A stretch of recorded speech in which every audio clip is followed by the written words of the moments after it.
வணக்கம் எல்லாருக்கும்.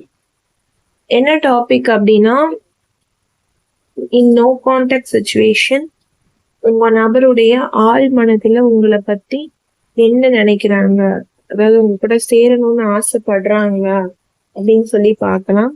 அதற்கு முன்னாடி நம்ம சேனலை சப்ஸ்கிரைப் பண்ணிக்கோங்க, லைக் பண்ணி ஷேர் பண்ணி கமெண்ட் பண்ணுங்க. பக்கத்துல இருக்கிற பெல் ஐக்கானை கிளிக் பண்ணுங்க. அப்பதான் நான் போடுற ஒரு வீடியோஸும் உங்களுக்கு நோட்டிபிகேஷனாக வரும். நம்ம சேனல்ல ஜாயின் பண்ணாதவங்க ஜாயின் பண்ணிக்கோங்க. நமக்கு ஃபேஸ்புக்லயும் ஒரு சேனல் இருக்கு, அந்த சேனலையும் யூடியூப்ல கொடுக்குற அதே சப்போர்ட்டை ஃபேஸ்புக்லயும் கொடுத்து சப்போர்ட் பண்ணுங்க. ஓகே, வீடியோக்குள்ள போலாம். இப்போ பர்சனல் ரீடிங்ஸ் 8939767271 அப்படிங்கிற வாட்ஸ்அப் நம்பரை அணுகுங்க. ஒன்லி வாட்ஸ்அப் பண்ணுங்க. நீங்க வாட்ஸ்அப் பண்ணும்போது 100க்கும் மேற்பட்ட வகையில பர்சனல் ரீடிங்ஸ் செய்து தரப்படும். ஓகேங்களா? உங்களுக்கு என்ன டைப் ஆஃப் ரீடிங்ஸ் வேணும் அப்படின்னு நீங்க கேட்டு கஸ்டமைஸ் பண்ணி நீங்க என்ன செஞ்சுக்கலாம், வாங்கிக்கலாம். ஓகே, உங்கள் நபருடைய ஆழ் மனதுல என்ன நினைச்சிட்டு இருக்காங்க, உங்களை பற்றி ரீயூனியன் பற்றி என்ன நினைக்கிறாங்க, உங்கள் நபருடைய ஆழ் மனதுல உங்களை பற்றி என்ன நினைக்கிறாங்க. In no contact situation, divine, spirit angels, universe, cards, என்ன நினைக்கிறாங்க. Okay, the 2 cards jumping cards வந்திருக்கு.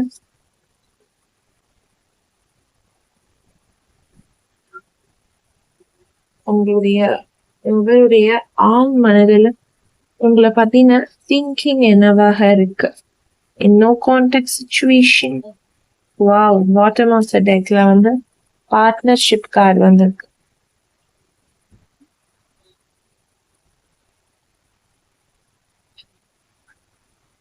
உங்கள் நபருடைய ஆழ் மனதில் என்ன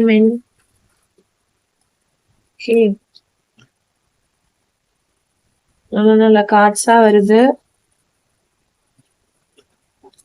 உங்கள் நபருடைய ஆழ் மனதுல நோ கான்டாக்ட் சிச்சுவேஷன்ல உங்க கூட சேரணும்னு நினைக்கிறாங்களா, என்ன நினைக்கிறாங்க ரீயூனியனை பத்தி. Subconscious mind please, subconscious mind, ஆழ் மனதின் ஆற்றல். ஓகே, வான்ஸ் எனர்ஜி.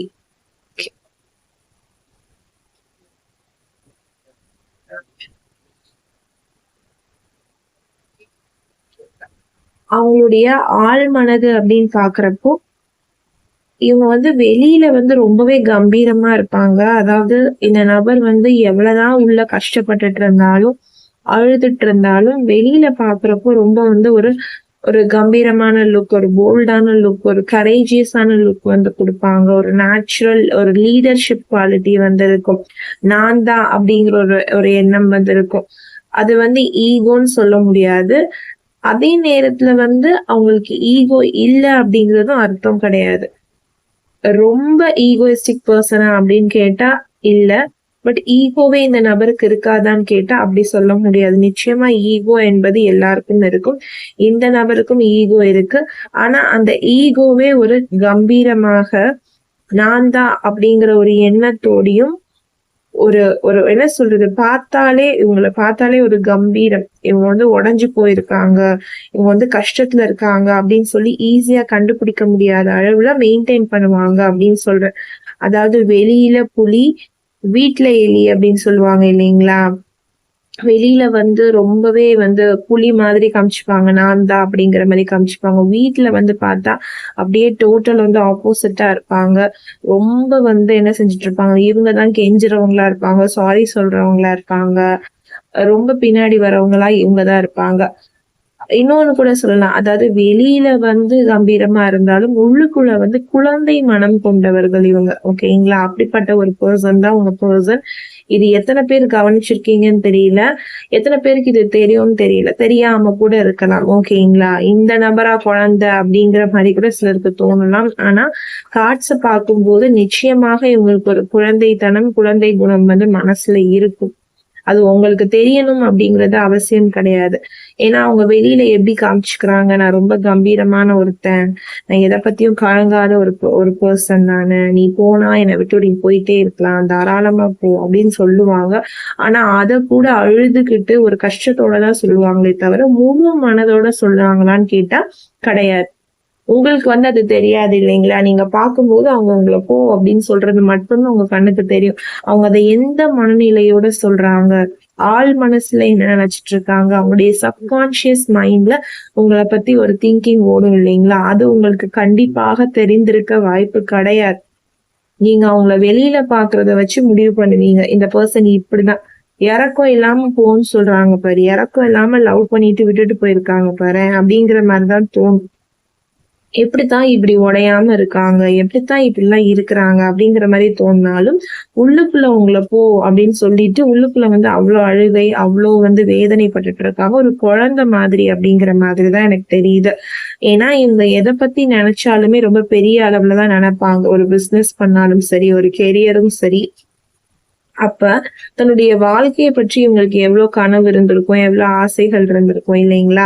சோ உங்க கூட வாழணும் அப்படிங்கிறதுமே ஒரு பெரிய கனவா தான் இவங்களுக்கு இருக்கு. பெரிய அளவுல உங்க கூட வாழணும். அதாவது நல்லா செட்டில் ஆகணும். நல்ல ஒரு பெரிய இடத்துல வந்து உங்கள வைக்கணும். உங்க பார்ட்னர வந்து நல்லா பார்த்துக்கணும் அப்படிங்கிற ஒரு எண்ணம் வந்து இந்த பெர்சனுக்கு நெறையவே இருக்கும்.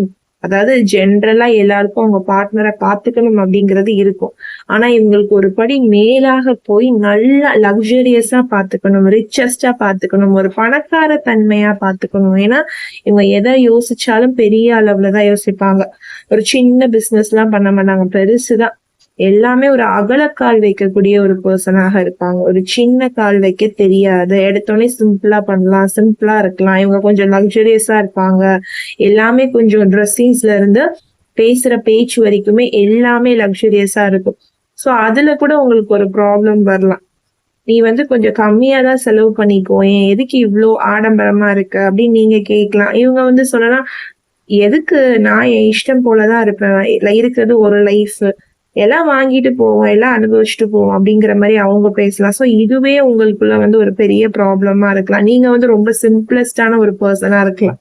அதாவது ஒரு சாரி, ஒரு ஷர்ட் வாங்கக்கூடிய பெர்சனா இருக்கலாம். அவங்க வந்து அப்படியே ஆப்போசிட்டா 10 சாரி, 10 ஷர்ட் வந்து வாங்குவாங்க. சோ இப்படின்னு இருக்கும்போது அந்த ஒரு மணி ரிலேட்டடான பிரச்சனைகள் வந்து வந்துகிட்டே இருக்கும். அத ஓவர் கம் பண்ணி வரதே கஷ்டமா இருக்கும். பட் இவங்க வந்து எவ்வளவு சேலஞ்சஸ்னாலும் ஓவர் கம் பண்ணி வந்துருவாங்க. பட் உங்களால அது ஈஸியா வர முடியாது. சண்டை போட்டு அடுத்த நிமிஷமே ரொம்ப நார்மலா உங்ககிட்ட வந்து பேசுவாங்க. ஆனா உங்களால அப்படி இருக்கவே முடியாது. ரொம்ப மெச்சூர்டா திங்க் பண்ணுவாங்க இந்த நபர். ஆனா நீங்க அப்படியே ஆப்போசிட்டா இருப்பீங்க. உங்கள குழப்பி விட்டுட்டு இவங்க வந்து என்ன செய்வாங்க? இவங்க வந்து ரொம்ப தைரியமா, மெச்சூர்டா இருப்பாங்க. அவங்களுடைய கெரியர்ல, அவங்களுடைய வாழ்க்கையில ஃபோக்கஸ் பண்ணிட்டு போயிட்டே இருப்பாங்க. டோட்டலா நீங்க கன்ஃப்யூஸ் ஆயி நீங்க குழம்பிருவீங்க. அப்படிதான் இந்த நபர் வந்து பண்ணுவாங்க. ஆனா உள்ளுக்குள்ள பார்த்தா, இந்த நபர் போய் அழுவாங்க, அழுவாங்க, அழுவாங்க, அழுவாங்க. அவ்ளோ அழுவாங்க. ஆனா அது வெளியில தெரியவே தெரியாது. பட் நீங்க கூட அழுவீங்க. ஒரு 10 நிமிஷம், 5 நிமிஷம் அழுதுட்டு உங்க வேலைய பார்க்க போயிருவீங்க. ஆனா இந்த நபர் பார்க்கறதுக்கு ரொம்ப தெம்பாவும், தெனாவெட்டாவும் காமிச்சுட்டு, உள்ள போய் அவ்ளோ அழுகுறாங்க. இப்போ அவங்க ஆழ் மனது என்ன சொல்ல வருதுன்னா, இதத்தான் சொல்ல வருது. நான் இப்படியெல்லாம் தான் வெளியில நான் இருக்கேன். ஆனா உள்ளுக்குள்ள இந்த நபர் இல்லாம நான் என்ன பண்ணிட்டு இருக்கேன்? தவிச்சிட்டு இருக்கேன்.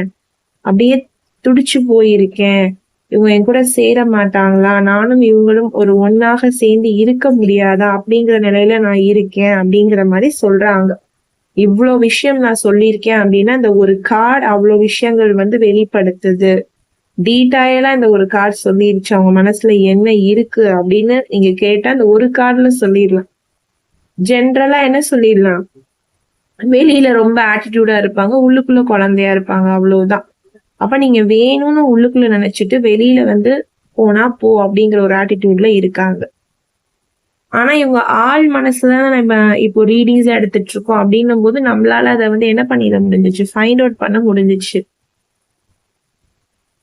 நெக்ஸ்ட் பார்ட்னர்ஷிப்கான கார்டு. இந்த கார்டு எடுக்கும்போதே நான் சொன்னேன். பார்ட்னர்ஷிப் அப்படின்னும் போதே உங்க 2 பேருக்குள்ள வந்து ஒரு அழகான கெமிஸ்ட்ரி வந்து இருந்துட்டே தான் இருக்கு. உங்கள அறியாமயே உங்க 2 பேருக்குள்ள ஒரு கெமிஸ்ட்ரி இருக்கு. நீங்க 2 பேருமே என்னன்னா வெளியில வந்து அந்த அளவுக்கு லவ்வ காமிச்சுக்கணும்னு நினைக்க மாட்டீங்க. அவங்கதான் அப்படி காமிச்சுக்க மாட்டாங்கன்னா, நீங்க அதுக்கும் மேல ஜென்ரலா லவ் இருக்கு, விரும்புறேன் அப்படிங்கிறத 2 பேருமே காமிச்சுக்கணும்னு நினைக்காத ஒரு பெர்சன் அப்படின்னும்போது, ஆனா 2 பேரும் தனித்தனியா கூப்பிட்டு கேட்டா, அவ்ளோ லவ் வச்சிருப்பீங்க, அவ்ளோ பாசம் இருக்கும். பட் வெளியில காமிச்சுக்க தெரியாது. விரும்ப மாட்டீங்க அப்படிங்கிறத விட காமிச்சுக்க தெரியாது. அன்புன்னா எனக்கு வெளியிலலாம் காமிக்க தெரியாது. பட் எனக்கு அவங்கள ரொம்ப பிடிக்கும் அப்படின்னு நீங்க சொல்வீங்க. அவங்கள கூப்பிட்டு கேட்டாலும், அன்புன்னா எனக்கு வெளியில காமிச்சுக்க தெரியாது. ஆனா அவங்கள எனக்கு ரொம்ப பிடிக்கும் அப்படிங்கிற மாதிரி அவங்க சொல்லுவாங்க. அப்படின்னும்போது 2 பேருமே உள்ளுக்குள்ளேயே வச்சுட்டு ஒரு கஷ்டப்படுற ஒரு பெர்சன் தான். பட் உங்கள கம்பேர் பண்ணும்போது நீங்களாவது ஒரு இடத்துல உடைஞ்சு, அழுது என்ன பண்ணிருவீங்க? "உன்ன விரும்புறேன், உன்ன லவ் பண்றேன். நீ எனக்கு வேணும்." அப்படிங்கிற மாதிரி சொல்லிருவீங்க. சோ உங்களுடைய சப்கான்ஷியஸ் மைண்ட் வந்து அந்த அளவுக்கு என்ன பண்ணாது?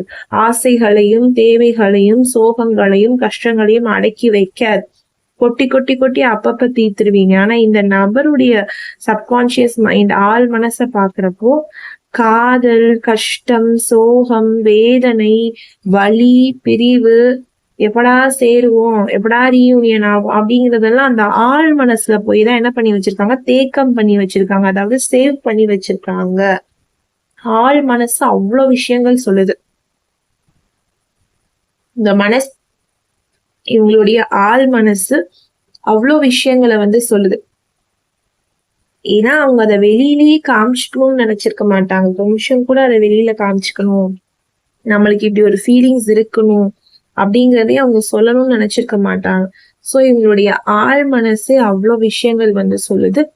அதுல ஒரு பெரிய பெரிய விஷயம் தான் இந்த கல்யாணம், இந்த காதல், இந்த வாழ்க்கை வந்து எனக்கு வேணும். இந்த நபர் கூட எனக்கு இந்த வாழ்க்கை வேணும். இந்த ஒரு பார்ட்னர்ஷிப் வந்து வேணும். இந்த ஒரு கனெக்ஷன் வந்து எனக்கு இவங்க கூட வேணும். கிடைக்காதா? கிடைச்சிராதா? அப்படின்னு ஒரு ஏக்கம் தெரியுது. அந்த ஏக்கமே ஒரு கட்டத்துல என்ன ஆகுது? ஒரு மேனிஃபெஸ்டேஷனா ஆகுது. இல்லைங்களா? ஆழ் மனதுல நம்ம என்ன திங்க் பண்றோமோ, நாளடைவுல அது மேனிஃபெஸ்ட் ஆகிக்கிட்டே வரும்போது, உங்களுக்கு டோட்டலாவே அது என்ன ஆயிரும்? ஒரு நாள் உங்க லைஃப்ல வந்து அது நடந்தே தீரும். இது யார் தடுத்தாலும் நடக்கும் இல்லைங்களா? அதே மாதிரிதான் அந்த நபர் வந்து 1 நாள், 2 நாள் இத திங்க் பண்ணல. எப்பவுமே இந்த ஒரு மேனிஃபெஸ்டேஷன் என்ன பண்ணிட்டு தான் இருக்காங்க. மனசுக்குள்ள வச்சுட்டே தான் இருக்காங்க. அதாவது ஒண்ணாக இருக்கணும், ஒண்ணாக பேசணும், ஒண்ணாக பழகணும், திரும்ப இந்த கனெக்ஷன் வந்து சேரணும். ஏன்னா இப்ப நீங்க நோ கான்டாக்ட்ல இருக்கீங்க இல்லைங்களா? So no contact, no communication சொல்லும்போது சுத்தமாக பாத்துக்கிறதுல, சுத்தமாக பேசிக்கிறது இல்ல. அவங்க எப்படி இருக்கிறாங்க, என்ன நிலையில இருக்கிறாங்கன்னு உங்களுக்கு தெரியாது. நீங்க எப்படி இருக்கீங்க, என்ன நிலையில இருக்கிறீங்கன்னு அவங்களுக்கு தெரியாது. அப்படின்னும் போது இந்த காதல் ஒண்ணு சேருமா அப்படிங்கிற ஒரு கேள்விக்குள்ளார வந்திருக்கீங்க 2 பேருமே. இப்ப இந்த நபர் மனசுல இந்த காதல் ஒண்ணு சேருமா, இந்த காதல் வந்து சேருமா அப்படிங்கிற ஒரு கேள்வி இருக்கிற மாதிரி தெரியல. எடுத்தோனே அவங்க என்ன நினைக்கிறாங்கன்னா, இந்த காதல் வந்து ஒண்ணு சேரும். இவங்க எனக்கான ஒரு நபர் தான். இவங்க கூட நான் எப்படியாவது என்ன பண்ணுவேன்? ரீயூனைட் பண்ணுவேன். நான் ரீயூனியன் நான் வந்து பண்ணுவேன். எங்களுக்குள்ள ஒரு மியூச்சுவல் கனெக்ஷன் இருக்குன்னு நான் நம்புறேன். இது வந்து யூனிவர்ஸோட ஒரு கனெக்ஷன். யூனிவர்ஸால கிரியேட் பண்ணப்பட்ட ஒரு கனெக்ஷன். இல்ல வந்து டிவைன் சொன்ன கனெக்ஷன். இது வந்து ஏஞ்சல்ஸால கைட் பண்ணப்பட்ட ஒரு கனெக்ஷன். ஸோ உங்களுக்கு ஒரு கேள்வியே இல்ல. இது நடக்குமா? நடக்காதா? அப்படின்னு இவங்க புலம்புற மாதிரி தெரியல. ஆள் மனசுல அவ்ளோ ஆசைகள் வச்சிருக்காங்க. இது நடக்கும். அவ்வளவுதான். இது யாரு என்ன சொன்னாலும் இது வந்து நடக்கும். நடந்தே தீரும். நான் வந்து அவங்க கிட்ட இப்படி ப்ரப்போஸ் பண்ணணும். இந்த மாதிரி எங்களுக்குள்ள ஒரு மேரேஜ் நடக்கணும். எங்களுக்குள்ள இந்த ஒரு அந்யோன்யமான ஒரு கனெக்ஷன் இருக்கணும். எங்க 2 பேருக்குள்ள ஒரு பார்ட்னர்ஷிப் கிரியேட் ஆகணும். ஒரு மியூச்சுவல் கனெக்ஷன் கிரியேட் ஆகணும். ஒரு அட்ராக்ஷன் இருக்கணும். காலத்துக்கும் காலமாக நாங்க விரும்பிக்கிட்டே இருக்கணும். காதலிச்சுக்கிட்டே இருக்கணும். இந்த காதல் வந்து திருமண வாழ்க்கையிலையும் தொடரணும் அப்படிங்கறது அவங்க ஆழ் மனசுல இருக்கக்கூடிய ஒரு ஆசைன்னு வச்சுக்கலாமே. அவ்ளோ ஆசைகளை சுமந்து கொண்டுதான் அந்த நபர் இருக்கிறாங்க. பட் இதெல்லாம் வெளியில தெரியுமான்னு கேட்டா இல்ல. வெளியில நான் தான் எல்லாமே, நான் வச்சதுதான், எனக்கு ஒண்ணுமே இல்ல, எனக்கு எந்த ஃபீலிங்ஸும் இல்ல அப்படிங்கிற மாதிரி காமிச்சுப்பாங்க. அதாவது அந்த நபர் சொல்லுவாங்களா, வாய் திறந்து சொல்லுவாங்களா, எனக்கு எந்த ஃபீலிங்ஸுமே இல்ல, உன் மேல எனக்கு எதுவுமே இல்லைன்னு வாய் திறந்தெல்லாம் சொல்ல மாட்டாங்க. நீங்க எப்போ எதை கேட்டாலும் அமைதியாவே இருப்பாங்க. அதுதான் ரொம்ப கஷ்டமா இருக்கும். இப்ப வாய திறந்து உன் மேல எனக்கு எந்த ஒரு ஃபீலிங்ஸும் இல்ல, என் லைஃப விட்டு போ அப்படிங்கிறது இவங்க வாயில இருந்து வரவே வராது. இவங்க எஸ் சொல்றாங்களா, நோ சொல்றாங்களா, ஒரே குழப்பத்திலேயே உங்கள வச்சிருப்பாங்கன்னு சொல்றேன். நான் இந்த கார்ட்லயே சொல்லிட்டேன். உங்கள குழப்பி விட்டுட்டு போயிருவாங்க. இவங்கள பிஹேவியர் பார்க்குறப்போ, இவங்க நம்மள வேணும்னு சொல்றாங்களா, இல்ல வேண்டான்னு சொல்றாங்களா, இவங்களுக்காக நம்ம வெயிட் பண்ணலாமா, கூடாதா? அதிலேயே ஒரு குழப்பம் வந்து கிரியேட் ஆயிரும். அப்படி வச்சிருப்பாங்க. ஓப்பனா வந்து வாய் திறந்து நீ வேண்டாம், என்னை விட்டு விலகிருன்னு சொல்லவே மாட்டாங்க. ஆனாலும் ஒரு பிடியும் குடுக்க மாட்டாங்க. நீங்க போய் ஏதாவது கேட்கிறீங்க, பேசுறீங்கன்னா ஒரு பிடியும் குடுக்க மாட்டாங்க. அவங்க பாட்டுக்கு என்ன பண்ணிட்டு இருப்பாங்க, அவங்க லைஃப்ப லீட் பண்ணிக்கிட்டு, அவங்களுக்கு தேவையானது செஞ்சுக்கிட்டு, அப்படியே போயிட்டே தான் இருப்பாங்க. ஒரு ஃபீல் பண்றேன், நீ இல்லாம கஷ்டப்படுறேன் அப்படிங்கிற மாரி காமிச்சுக்கவே மாட்டாங்க. உங்க கூட டைம் ஸ்பெண்ட் பண்றது, உங்க கூட வர்றது, உங்ககிட்ட ஆசையா பேசுறது, இப்படி எதுவுமே இருக்காது. ஆனா உள்ளுக்குள்ள உங்க மேல நெறைய பாசம் வந்து வச்சிருக்காங்க. அந்த பாசத்த அவங்களுக்கு எப்படி காமிச்சுக்கணும்னு தெரியாம இருக்காங்க. அப்படிங்கிற மாரி தான் எனக்கு தெரியுது. அவங்களுடைய ஆழ் மனச செக் பண்ணும்போது. அடுத்து பார்ப்போம். ஓகே. Swords energy. நான் சொன்னேன் இல்லைங்களா? நல்லா ரெஸ்ட் எடுக்கிறது, ரிலாக்ஸா இருப்பாங்க வெளியில. நான் சொல்லிட்டேன் ஆல்ரெடி. அதாவது கொஞ்சம் கூட கவலைப்பட்டோம் அப்படிங்கிறத வெளியில காமிச்சுக்கவே மாட்டாங்க. நீங்க வர்றதுக்கு 1/2 மணி நேரத்துக்கு முன்னாடி தான் உட்கார்ந்து அப்படி அழுதுருப்பாங்க. பட் உங்கள பார்த்தோனே அப்படி ஒரு ரிலாக்ஸ் ஆட்டிட்யூடு, அப்படி ஒரு ரெஸ்ட் ஆட்டிட்யூட் வந்து காமிச்சுட்டே இருப்பாங்க. அது ஏனோ தெரியாது. அது அவங்களுடைய பழக்கமாகவே இருக்கும் இல்லைங்களா? எதுக்கு தன்னை ரொம்ப ரிலாக்ஸா காமிச்சுக்கிறோன்னே அவங்களுக்கு தெரியாது. ஆனா, உங்க முன்னாடி அழுதுறக்கூடாது. உங்க முன்னாடி வேதனைப்பட்டுறக்கூடாது. உங்க முன்னாடி எப்பவுமே ஜாலியா இருக்கணும் அப்படிங்கிறது தான் அவங்களுடைய எண்ணமா இருக்கும். அதாவது அவங்களால நீங்க ஜாலியா இருக்கீங்களான்றதெல்லாம் அவங்களுக்கு தேவை கிடையாது. அவங்க ரொம்ப ஜாலியா காமிச்சுக்கணும். "நீ இல்லாம நான் ஒண்ணும் வருத்தப்படலையே. நான் ஜாலியா தான் இருக்கேன்." அப்படிங்கிறத காமிச்சுக்கணும்னே நெனைப்பாங்க. ஆனா நீங்க நீங்க சரி ஓகே இவங்க எந்த இடத்துலயும் கவலைப்பட மாட்டாங்க அப்படின்னு சொல்லி இவங்கள விட்டு கொஞ்சம் நகர்ந்து போயிட்டீங்கன்னா உட்காந்து ஃபீல் பண்ண ஆரம்பிக்கிறது, அழுக ஆரம்பிக்கிறது, இவங்க எனக்கு வேணும் வேணும் வேணும்னு நினைக்கிறது. இவங்களோட ஆட்டிடியூடே இந்த மாதிரி தான் இருக்கும். அதாவது புரிஞ்சுக்கவே முடியாது. வேணும்னு நினைக்கிறாங்களா, வேண்டான்னு நினைக்கிறாங்களா அப்படிங்கிறத வந்து வெளியில காமிச்சுக்காத ஒரு நபர். ரொம்ப சீக்ரெட்டான ஒரு பெர்சன். ரொம்ப சீக்ரெட்ட மெயின்டெயின் பண்ணக்கூடிய ஒரு பெர்சன். உங்க மனசுல என்ன நினைக்கிறாங்க அப்படிங்கிறத அவ்ளோ ஈஸியா யாராலயுமே கண்டுபிடிச்சிட முடியாது. அவங்கள என்னதான் நெருங்கி போனா கூட கண்டுபிடிக்க முடியாது. பாதி சொல்லுவாங்க, பாதி சொல்ல மாட்டாங்க. மனசுக்குள்ளேயே வச்சுப்பாங்க. ரொம்ப அப்படியே சைலன்ட்டாவே இருப்பாங்க. நான் சொல்றேன்ல, வாய் திறந்து கூட பிடிக்கலன்னு சொல்ல மாட்டாங்க. அவ்ளோ சைலன்ட்டா இருப்பாங்க. சில பேர் வந்து பேச்சுக்கு பேச்சு என்ன பண்ணிட்டு இருப்பாங்க, சண்டை போட்டுக்கிட்டு, கத்திக்கிட்டு இருப்பாங்க இல்லைங்களா? நெறைய கப்பிள் வந்து நீங்க பார்த்திருப்பீங்க. நல்லா கத்தி கத்தி சண்டை போடுவாங்க. ஆனா உங்கள பொறுத்தவரைக்கும் அங்க எந்த சண்டையும் இருக்காது, சச்சரவும் இருக்காது, கத்த மாட்டீங்க, பேச மாட்டீங்க. இருந்தாலும் உங்களுக்குள்ள ஒரு டிஸ்டன்சிங் வந்து இருக்கும். எதனால நோ கான்டாக்ட் ஆச்சுன்னு தெரியாது. எதனால நோ கம்யூனிகேஷன் ஆச்சுன்னு தெரியாது. ஆனா நோ கம்யூனிகேஷன், நோ கான்டாக்ட் போயிருவீங்க. ஏன்னா இந்த நபர் பேசினதுனால நோ கான்டாக்ட் கிடையாது. இந்த நபர் பேசாதனால, இந்த நபர் என்ன சொல்ல வர்றாருங்கிறதையே அவரு காமிச்சுக்காதனால தான் அவரு நோ கான்டாக்ட், நோ கம்யூனிகேஷனுக்குள்ளேயே போயிட்டாரு. நீங்களும் வேற வழியே இல்லாம இந்த நபர் வாயிலிருந்து எந்த வார்த்தையும் வராதனால, இவருக்கு நம்ம வேணுமா, வேண்டாமான்னு கேட்டு கேட்டு சலிச்சு போய் அதுக்கு திராணி இல்லாதனால இந்த நபர விட்டு விலகி இருக்கீங்க. ஆனா அவங்களுக்கும் உங்கள பிடிச்சிருக்கு, உங்களுக்கும் அவங்கள பிடிச்சிருக்கு. நீங்க இந்த ஆள் மனசுல வச்சுக்கிட்டு வேதனைப்பட்டுக்கிட்டு அந்த டைப்பே கிடையாது. ஓப்பனா சொல்லிட்டீங்க. உங்களுக்கு என்ன பிடிச்சிருக்கா? எனக்கு உங்கள ரொம்ப பிடிச்சிருக்கு அப்படின்னு நீங்க சொல்லிட்டீங்க. பட் அவங்களுக்கு பிடிச்சிருக்கா அப்படிங்கிறது தான் இப்ப இங்க பிரச்சனை. ஏன்னா அவங்க எல்லாத்தையும் போட்டு மனசுக்குள்ளேயே வச்சு ஸ்ட்ரெஸ் ஆகி டம்ப் ஆயிக்கிறாங்க. வாய் திறந்து சொல்லிட்டா போதும். எனக்கு பிடிச்சிருக்கு, நான் விரும்புறேன் அப்படின்னு சொல்லிட்டா போதும். பட் அத சொல்றதுக்கு அவங்களுக்கு என்ன இல்ல? அந்த ஒரு தைரியம் இல்ல. வெளியில காமிச்சுக்கிறாங்க தெரியுமா? அந்த ஒரு தைரியம், அதெல்லாம் வந்து என்ன சொல்றது? ஒரு வெட்டி தைரியம் தான். சும்மா நானும் ஒரு ஆளு, அதாவது சும்மா நான் ஒரு பெரிய ஆளு அப்படின்னு காமிச்சுக்கிறது தான். ஒரு பில்டப்ன்னு சொல்லலாம். ஒரு ஒரு கெத்து காமிக்கிறதுன்னலாம். ஆனா உள்ளுக்குள்ள பார்த்தா அத சொல்றதுக்கு கூட தைரியம் இல்ல. அவ்ளோ சாஃப்ட்டான ஒரு பெர்சன். குழந்தை மாதிரி. வாயே தொறக்கறதுக்கு தைரியம் கிடையாது. ஏங்க பிடிச்சிருச்சுன்னு சொல்லிடுச்சுன்னா, நாளைக்கு சண்டை வந்துருமோ? பிரச்சனை வந்துருமோ? வாழ முடியாம போயிருமோ? அந்த பிரச்சனை வந்துருமோ? இந்த பிரச்சனை வந்துருமோ? அதாவது பிரச்சனை எல்லாம் வராது. அப்படியே வந்தாலும் சமாளிச்சுக்கலாங்கிற தைரியம் இல்ல. பேரண்ட்ஸ் அக்செப்ட் பண்ணுவாங்களா? ஃப்ரெண்ட்ஸ் அக்செப்ட் பண்ணுவாங்களா? நம்மளால வாழ முடியுமா இந்த நபர் கூட? நம்மளுக்கெல்லாம் ஓகேவா இவங்கன்னு இப்படியே யோசிச்சு, யோசிச்சு, யோசிச்சு இவங்களுடைய லைஃப பாதி இவங்களே மிஸ் பண்ணிட்டாங்க.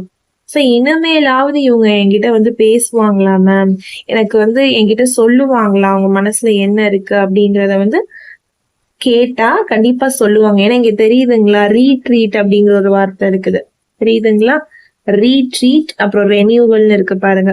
ஸோ கண்டிப்பா இனிமே இந்த நபர் வந்து என்ன செய்வாங்க, பேச ஆரம்பிப்பாங்க. உங்க மனசுல என்ன இருக்கு அப்படிங்கறத ரிவீல் பண்ண ஆரம்பிப்பாங்க. ஏன்னா உங்க லவ் லைஃப்ல பெரிய பிரச்சனையே அவரு எதுவுமே உங்ககிட்ட சொல்லாம இருக்கிறது. அந்த நபர், அந்த ஆணோ பெண்ணோ உங்ககிட்ட எதுவுமே சொல்லாம இருக்காங்க தெரியுமா? அதுதான் பெரிய வலி. வாய் திறந்து பேசி கத்தி சண்டை போட்டுட்டா கூட தெரியாது. இந்த அமைதி இருக்கு தெரியுமா? அதுதான் ஒரு பெரிய வழியா இருக்கு.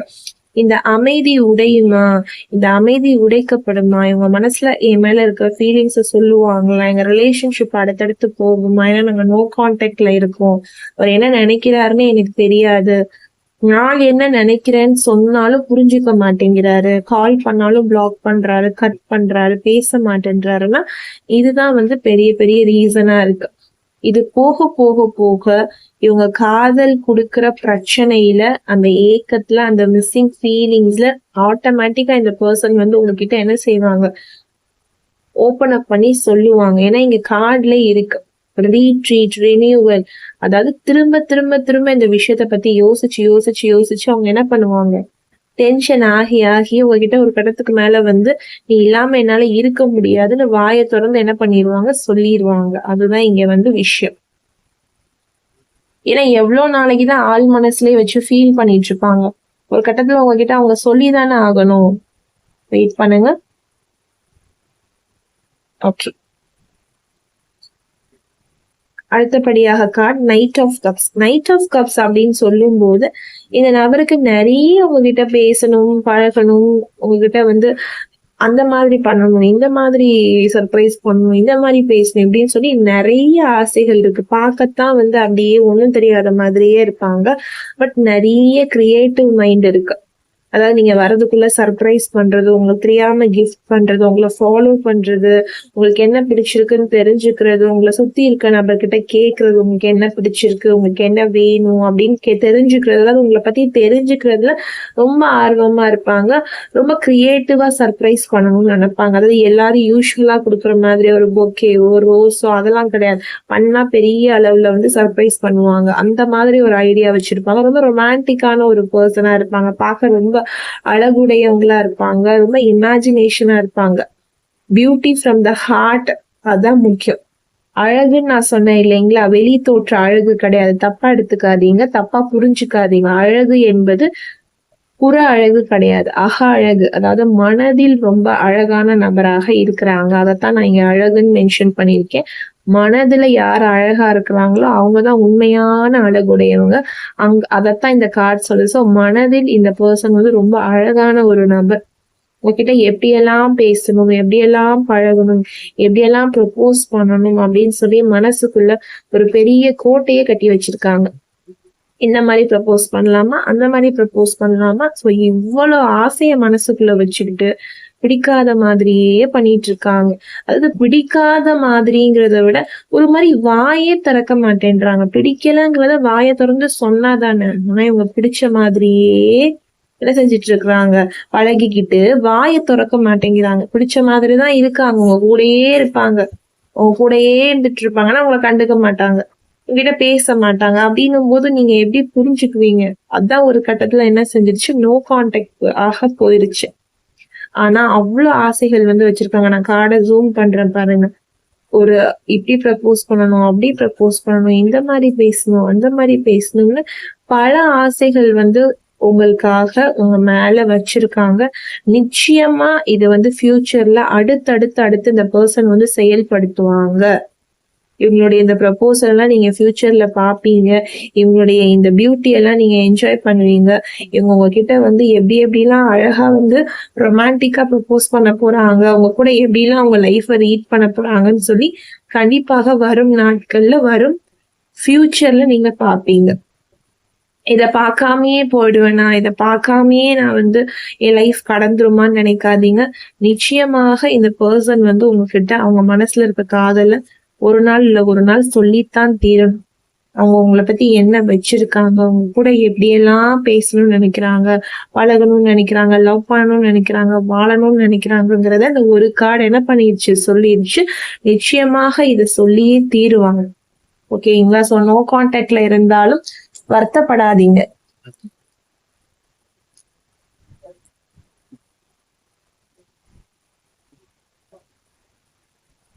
லாஸ்ட் கார்டு பார்க்கலாமா? ஃபூல் கார்டு அப்படின்னும் போது என்னது, த நியூ பிகினிங்ஸ். உங்களை இவ்வளவு நாள் இந்த நபர் என்ன ஆக்கிட்டாங்க, ஃபூல் ஆக்கிட்டாங்க. அதாவது லவ்வ வச்சுக்கிட்டே விளையாடுறது, வெளியில சொல்லாம. சோ அந்த ஃபூல் எல்லாம் என்ன ஆயிடுச்சு, இப்போ நியூ பிகினிங் ஆயிடுச்சு. அவங்க காட்டின ஆட்டோ எல்லாம் போதும், நீ ஓபன் அப் பண்ணி வாயை திறந்து சொல்லு அப்படின்னு சொல்லி யூனிவர்ஸே என்ன பண்ணிட்டாங்க, அவங்கள கைட் பண்ணி தள்ளி விட்டுட்டாங்க முன்னாடி. போய் சொல்லுவோம் லவ்வ, நீ இவ்வளவு நாள் நீ ஃபூல் பண்ணது போதும். அவங்க உங்களை ஃபூல் பண்ணல, உங்களை முட்டாளாக்கல, அவங்களே முட்டாளாக்கிக்கிட்டாங்க. உங்ககிட்ட சொல்லாம இருந்திருந்து அவங்க மனசுலயும் தானே அவங்க காதல வச்சுக்கிட்டு உட்காந்துருக்காங்க, ஃபீல் பண்றாங்க. சோ ஒரு புதிய ஆரம்பம் வந்து இந்த காதல் வாழ்க்கையில இருக்கு, பாசிபிலிட்டிஸ். ஸோ கண்டிப்பா நீங்க ரீயூனியன் ஆவீங்களா இந்த நோ கான்டாக்ட் சுச்சுவேஷன்ல? உங்க பர்சனுடைய ஆள் மனதில் இருக்கிற எண்ணங்களை பாக்குறப்போ நீங்க ரீயூனியன் ஆவீங்களா இல்லையான்னு கேட்டா நிச்சயமாக ரீயூனியன் இருக்கு. இந்த நபர் வந்து சொல்ல போறாங்க. ஓகேங்களா? ஒரு நியூ பிகினிங்ஸ் இருக்கு, ஒரு பாசிபிலிட்டிஸ் வந்து நிச்சயமாக இருக்கு. நான் சொன்ன மாதிரி குழந்தைத்தனம்னு நான் ஸ்டார்டிங்லேயே சொன்னேன். இந்த கார்டை பார்க்கல, இங்க பாருங்க, இன்னசென்ஸ் அப்படிங்கிற ஒரு வார்த்தை இருக்கு பாருங்க, தெரியுதுங்களா? இன்னசென்ஸ். சோ குழந்தைத்தனம் வந்து விளையாட்டுத்தனம் இல்ல, குழந்தைத்தனம் நிறைய இருக்குது. அதாவது கொஞ்சம் அப்படியே இது பண்ணி பார்க்கலாம், அவங்கள வந்து கொஞ்சம் அப்படி அலைய விட்டு பார்க்கலாம் அப்படிங்கிற எண்ணம் இவங்களுக்கு இருக்கு. ஆனா கண்டிப்பா நீங்க அவங்கள விட்டு போறீங்க அப்படிங்கிற ஒரு நிலைமை வந்துருச்சு. இப்போ நோ கான்டாக்ட்ல இருக்கீங்க, நோ கம்யூனிகேஷன்ல இருக்கீங்கன்னும் போது கண்டிப்பா உங்ககிட்ட ஏதாவது ஒரு வகையில பேச ட்ரை பண்ணிக்கிட்டே இருப்பாங்க. ஏன்னா யூனிவர்ஸ் மேல அப்படி ஒரு நம்பிக்கை வச்சிருக்காங்க. இது வந்து யூனிவர்ஸால கிரியேட் பண்ணப்பட்ட உறவு தான், யூனிவர்ஸ் தந்த வாழ்க்கை தான், யூனிவர்ஸ் அமைச்சு கொடுத்த உறவு தான், அவ்வளோ நம்பிக்கை வந்து வச்சிருக்காங்க. பிளைண்டா ஒரு நம்பிக்கை வச்சிருக்காங்க. உங்க கூட வாழணும், உங்க கூட எப்படியாவது உங்க கூட வந்து சேரணுங்கிறது தீராத ஆசை வந்து வச்சிருக்காங்க. உங்க கூட இருக்கிறது தான் அவங்களுக்கு ஒரு பெரிய சந்தோஷமா இருக்கு. ஏதாவது ஒரு வகையில வாய்ப்பு கிடைச்சிடாதா அப்படிங்கிற மாதிரி ஏக்கப்பட்டுட்டு இருக்காங்க. அவங்க ஆள் மனசுல உங்க மேல அவ்வளவு ஆசையும் காதலும் கனவும் கொண்டிருக்காங்க. சோ இது அத்தனை காதலும் அத்தனை ஆசைகளும் அத்தனை விஷயங்களையும் நீங்க பார்த்திருப்பீங்க. நிச்சயமாக இது வந்து நிறைவேறணும். நிறைவேற என்னுடைய வாழ்த்துக்கள். யூனிவர்ஸோடைய ஆசிர்வாதமும் நிச்சயமாக உங்க காதல் வாழ்க்கைக்கு இருக்கு. சோ நோ கான்டாக்ட்ல இருக்கும்னு நினைச்சு குழம்ப வேண்டாம், பயப்பட வேண்டாம். தனிப்பட்ட வாசிப்பு வேணும். அதாவது இது வந்து ஜென்ரல் அண்ட் காமன் ப்ரெடிக்ஷன். ஓகேங்களா? பொதுவான வாசிப்பு, பொதுவானதுதான். சோ பொருந்தவங்க எடுத்துக்கோங்க, பொருந்தாதவங்க பொருந்தியவர்களுக்குன்னு விட்டுருங்க. உங்களுக்கு தனிப்பட்ட முறையில வாசிப்பு வேணும். என் ரிலேஷன்ஷிப்ல என்ன நடக்குது மேம், என் பர்சன் இன்னும் என்கிட்ட பேச மாட்டேங்கிறாங்க, என் பர்சன் இன்னும் என்கிட்ட இது பண்ண மாட்டேங்கிறாங்கன்னு நினைச்சீங்கன்னா உங்களுக்கு கார்ட்ஸ் எடுத்து பார்த்தா மட்டும்தான் தெரியும். ஜென்ரலான ப்ரெடிக்ஷனை பார்த்துட்டு இது உங்களுக்கு அப்படின்னு நினைச்சுக்காதீங்க. இது எல்லாருக்கும் பொருந்தக்கூடிய வாசிப்பு வந்து இல்லை. உங்களுக்கு என்ன நடக்குதுன்னு தெரிஞ்சுக்கணும்னா நீங்க தனியா கார்ட்ஸ் எடுத்து பார்த்தா மட்டும்தான் என்னால டாரோ கைடன்ஸ் வந்து கொடுக்க முடியும். 100க்கும் மேற்பட்ட கைடன்ஸும் இருக்கு, வகையில பண்ணி கொடுத்துட்டு இருக்கோம். Rose reading, water reading, oil reading, ink ரீடிங்னு நிறைய பண்ணி கொடுத்துட்டு இருக்கோம். நம்ம சேனல்லையும் அப்லோட் பண்றோம், தொடர்ந்து பார்த்துருப்பீங்க. ஸோ இதை நம்ம பர்சனலாகவும் பண்ணி கொடுக்குறோம். உங்களுக்கு வேணும், நீங்க டாரோ கைடன்ஸ் வந்து எடுக்கணும்னு நினைக்கிறீங்கன்னா மட்டும் அந்த நம்பர்ல நீங்க என்ன பண்ணுங்க, வாட்ஸ்அப் மட்டும் பண்ணுங்க. தேவையில்லாம அந்த நம்பரை மிஸ்யூஸ் பண்ண வேண்டாம். திரும்ப திரும்ப சொல்றேன், 8939767271 அப்படிங்கிற வாட்ஸ்அப் நம்பருக்கு ஒன்லி வாட்ஸ்அப் பண்ணுங்க. உங்களுக்கு டீட்டெயிலாக நான் என்ன செய்வேன், என்ன ப்ரெடிக்ஷன் வேணும், என்ன கைடன்ஸ் வேணும்னு சொல்லி நான் உங்களை கைட் பண்ணுவேன். யூனிவர்ஸோட கைடன்ஸ் எல்லாருக்கும் உண்டு. ஓகே, கடைசியாக டைம் ப்ரெடிக்ஷன் வந்து பார்க்கலாம். ஓகேங்களா? இது எந்த மந்த்ல நடக்கும், எத்தனை நாட்கள் அப்படின்னு சொல்லி பார்க்கலாம். ஓகே, ஆகஸ்ட் அப்படின்னு இருக்குது, ஆகஸ்ட்னா இப்போ என்ன நடக்குதுன்னு உங்களுக்கே தெரியும். ஸோ ஆகஸ்ட் அப்படின்னும் போது இன்னும் ஒரு 2 monthsலயோ 3 monthsலயோ இந்த பர்சன் சைட்ல இருந்து ஏதாவது ஒரு மூவ் வந்து கண்டிப்பா இருக்கு. இப்ப மே இல்லைங்களா? ஸோ அடுத்து இன்னும் ஒரு 2-3 மாசத்துல கண்டிப்பா இந்த பர்சன் சைட்ல இருந்து உங்களுக்கு ஒரு நல்ல சேஞ்சஸ் வந்து நடக்க ஆரம்பிக்கும். யூனிவர்ஸ் சைட்ல இருந்தே ப்ரிடிக்ட் பண்ணி சொல்லியிருக்காங்க. ஸோ மனசுல வச்சுக்கோங்க, இந்த பர்சன் சைட்ல இருந்து கண்டிப்பாக ஏதாவது ஒரு மாற்றம் உங்களுக்கு சைட் பை சைட் நடக்க ஆரம்பிக்கும். ஸோ நம்பி இருங்க. ஓகேவா? எத்தனை நாட்களுக்குள்ளாக அந்த சேஞ்சஸ் ஆரம்பிக்கும்? டிவைன் ரேண்டமா ஒரு சீட் இது எடுத்திருக்கேன். ஓகே, 1 monthலே, அதாவது 3 months இங்க ஆகஸ்ட் அப்படின்னு எக்ஸாக்டா சொல்லிட்டாங்க. இந்த சேஞ்சஸ் எப்போ தெரிய ஆரம்பிக்கும், லைட்டாவது இந்த நபர்கிட்ட இருந்து எப்போ ஒரு மெசேஜஸ் இல்ல ஒரு சின்ன கால் இல்ல ஒரு சின்ன டெக்ஸ்டாவது நெக்ஸ்ட் 1 monthல நீங்க அந்த சேஞ்சஸ் வந்து பார்க்க ஆரம்பிக்கலாம். யூனிவர்ஸ் வந்து ப்ரிடிக்ட் பண்ணி சொல்லியிருக்காங்க. நெக்ஸ்ட் 1 monthல இந்த பர்சன் சைட்ல இருந்து ஏதாவது ஒரு சின்ன சேஞ்சஸ் வரலாம். எக்ஸாக்டாக ஆகஸ்ட் மந்த்ல இருந்து இந்த பர்சன் சைட்ல இருந்து ஒரு நல்ல கன்ஃபர்மேஷன், அதாவது டைரக்டாவே இவங்க வந்து என்ன செய்வாங்க, உங்களை அணுக வந்து ஆரம்பிப்பாங்க. ஸோ யூனிவர்ஸோட ப்ரிடிக்ஷன் நீங்க பார்த்துருப்பீங்கன்னு நினைக்கிறேன். நெக்ஸ்ட் 1 month ஆகஸ்ட், இதுதான் அவங்க உங்களுக்கு கொடுத்துருக்கிற prediction. Always manifest a wonderful life ahead. Stay positive, be positive. Tata, bye bye. உங்களை இன்னொரு வீடியோல சந்திக்கிறேன்.